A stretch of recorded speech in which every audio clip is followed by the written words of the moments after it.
Hai semuanya, balik lagi sama aku Zahra di video setelah pengantar penelitian korelasional kemarin. Halo, apa kabar semuanya? Semoga kalian baik-baik aja dan sehat selalu. Oh iya, selamat lebaran juga buat kalian yang merayakan lebaran kemarin. Kita bakal flashback dulu nih. Kita tuh kemarin sempat ngebahas apa sih? Jadi kemarin itu kan kita ngebahas tentang korelasi ya. Korelasi itu adalah teknik statistika untuk menguji dan mengukur hubungan antar variabelnya.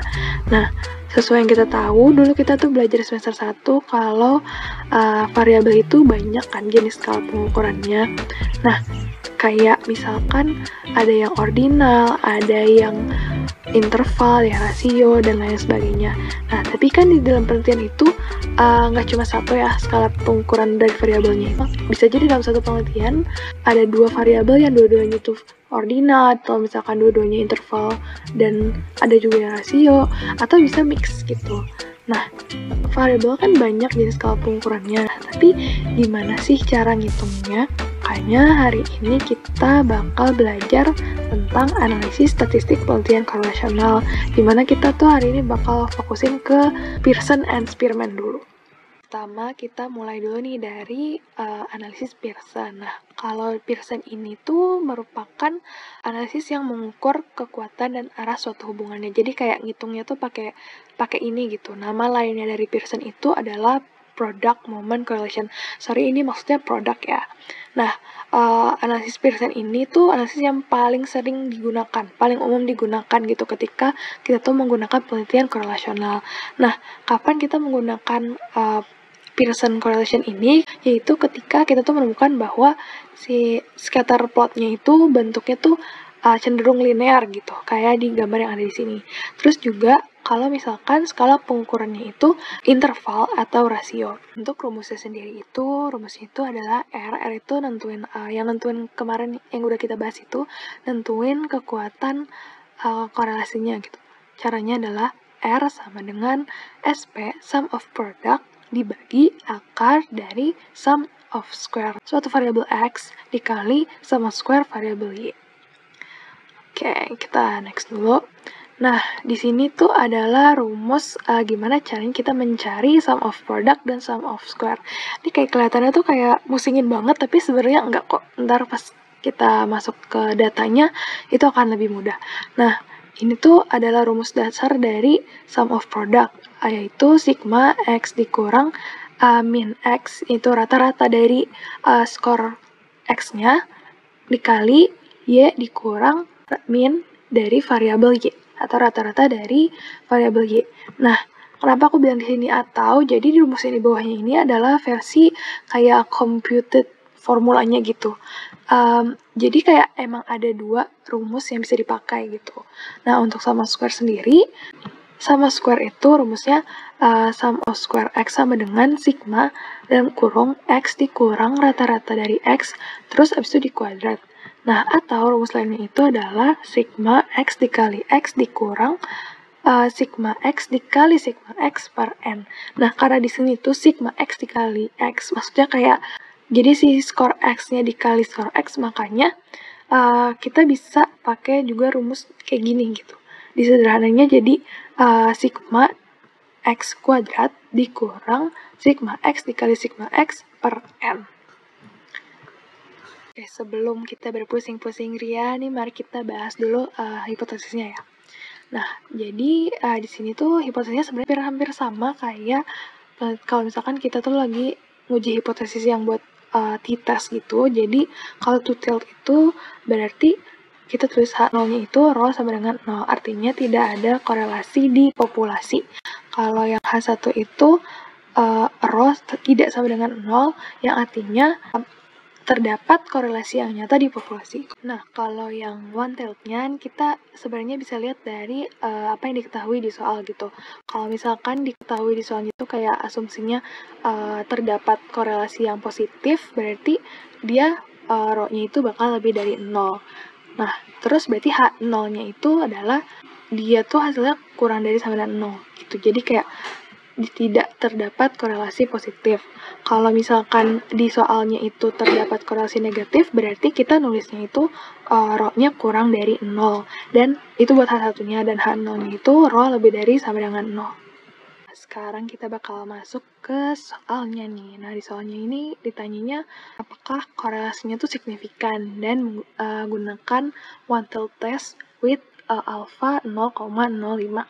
Nah, di sini kita tahu ya kalau rumusnya itu kan R sama dengan sum of product dibagi akar SSX dikali SSY. Nah, pertama kita mungkin nyari SSX-nya dulu. SSX-nya itu kan rumusnya X dikurang rata-rata X terus baru di kuadrat. Nah, berarti kita harus cari rata-rata dari skor X-nya dulu nih. Skor X-nya ini udah aku hitung rata-ratanya itu adalah 6. Nah, makanya di sini kita cari dulu X dikurang rata-rata X-nya. 0 dikurang 6 itu kan min 6. 10 dikurang 6 itu plus 4 dan seterusnya. Makanya sampai dapat segini. Nah, yang Y-nya itu sama dikurang, tapi dikurang rata-rata dari skor Y-nya. Skor Y ini kan, ini maksudnya Y. Skor Y ini kan rata-ratanya tuh 4. Nah, jadi 2 dikurang 4 itu minus 2, 6 dikurang 4 itu plus 2, 2 dikurang 4 minus 2, dan seterusnya. Nah, di sini kita udah dapat nih deviation-nya gitu. Nah, sekarang tinggal kita kuadratin per sampelnya. Jadi min 6 di akar 2 itu kan 36. Terus plus 4 di akar 2 itu 16. Begitu juga yang Y dikurang rata-rata Y-nya ini. Min 2 di kuadrat jadi 4, plus 2 di kuadrat jadi 4, dan seterusnya. Nah, nanti karena sum of square itu kita butuh totalnya kan, sum, jadi kita totalin nih, 36 tambah 16 tambah 4 tambah 4 tambah 4 itu hasilnya adalah 64. Kalau yang square deviation yang ini, yang Y-nya itu totalnya adalah 16. Nah, di sini kita udah bisa tahu nih, SSX-nya 64, SSY-nya 16. Nah, untuk nyari sum of product, itu kita tinggal kaliin yang di sini sama yang di sini. Jadi kayak min 6 dikali min 2 itu kan plus 12.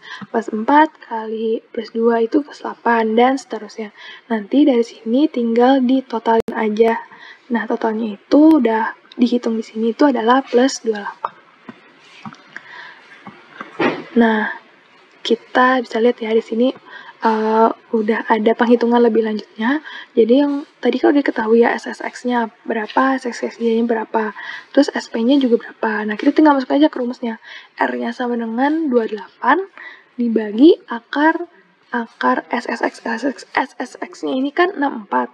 Terus dikali aja sama SSY-nya 16. Jadi 28 dibagi akar 64 dikali akar 16. Kita akarin dulu satu-satu. Akar 16 itu kan 8. Akar 16 itu 4. Jadi 28 dibagi 8 kali 4. Dengan 28 dibagi 32. Nah, dihitunglah. Nah, dapat hasilnya itu 0,875. Oke, nah tadi kan aku udah bilang R-nya itu sama dengan 0,875. Nah, di sini ada tanda plus kan. Tanda plus ini sebenarnya sekali lagi aku nge-disclaimer ya, kalau tanda plus minus itu nggak mendefinisikan kekuatan hubungannya gitu. Tapi plus minus itu cuma mau ngasih tahu arah hubungannya. Nah, dari sini kan kita udah bisa tahu ya kalau arah hubungan itu sebenarnya adalah positif. Nah, terus nih karena kita tuh di sini mau sekalian menguji hipotesis, makanya kita harus nyari R criticalnya, karena yang tadi kita hitung itu adalah R statisticalnya. Nah, untuk nyari R criticalnya itu adalah dengan cara kita cari tahu dulu nih degree of freedom-nya berapa, DF-nya berapa. Di sini kalau buat rumus Pearson itu degree of freedom itu sama dengan N dikurang 2. Nah, N-nya itu kan tadi ada 1, 2, 3, 4, 5. Jadi kita masukin 5. Terus habis itu kita kurang 2, jadi degree of freedom-nya itu sama dengan 3. Terus karena di soal tadi diketahui alfanya itu 0,05 dan tesnya itu one-tailed, jadi kita tinggal cari aja nih di tabel critical value for the Pearson correlation. Di sini kita cari DF-nya 3 itu di sini, dan karena ini one-tailed dan one-tailed itu 0,05, jadi kita ambil yang di sini berarti. Terus kita cari ke bawah dan dapatlah 0,805. Jadi R criticalnya 0,805. Nah, di sini kita jadi sekarang lagi bener-bener nge-uji nih, kayak kan udah diketahui kalau R-nya itu 0,875. Kalau misalkan ditaruh di diagramnya, ditaruh di grafiknya, itu bentuknya kayak gini. Jadi R criticalnya di sini yang 0,805 tadi, terus kita masukin R statisticalnya. R statisticalnya ternyata lebih besar daripada R criticalnya, artinya dia kira-kira di sinilah. R statisticalnya ada di daerah tilt ya, dan lebih dari R criticalnya. Berarti dia itu signifikan.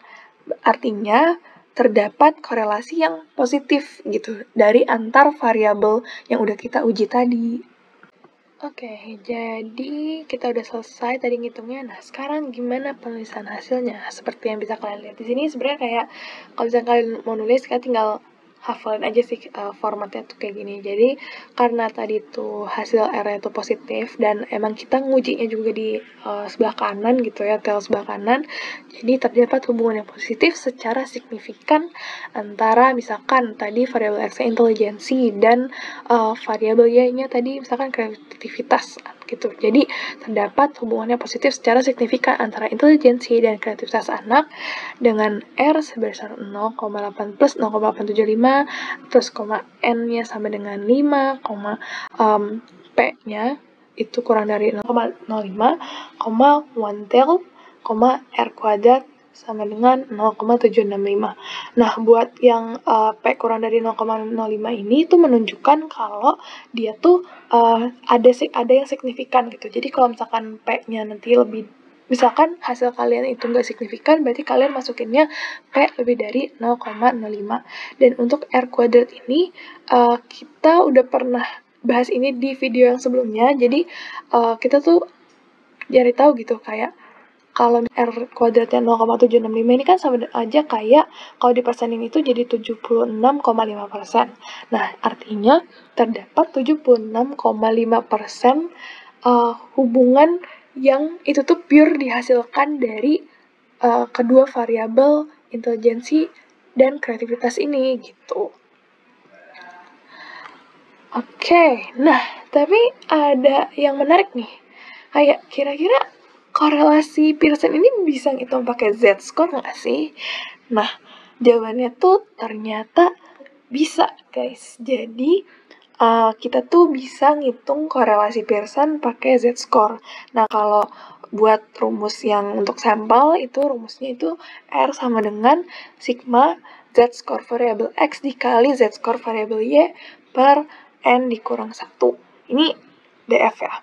Kalau buat rumus populasinya itu rho sama dengan sigma Z-score X dikali Z-score variabel Y per N. Jadi total sifat yang ikutnya gitu.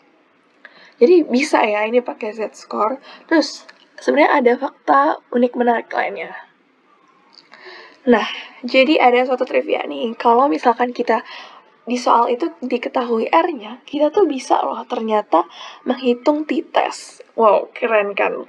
Jadi, caranya itu, kalau t-test itu kan rumusnya itu nggak salah rata-rata dari sampel dikurang rata-rata populasi per standar errornya gitu kan. Nah, kalau di sini standar errornya itu rumusnya adalah akar 1 dikurang R kuadrat per N dikurang 2. Nah, nanti si standar errornya ini tinggal dimasukin aja ke rumus t-testnya. Terus makanya ini tuh per akar dalam kurung 1 dikurang R kuadrat tutup kurung per dalam kurung N min 2 tutup kurung gitu. Dan atasnya itu kita ganti karena misalkan tadi itu rata-rata dari sampel dikurang rata-rata populasi. Kalau yang ini tinggal diganti aja jadi R dari sampel dikurang nilai R dari populasi yang ditandakan dengan R dan rho.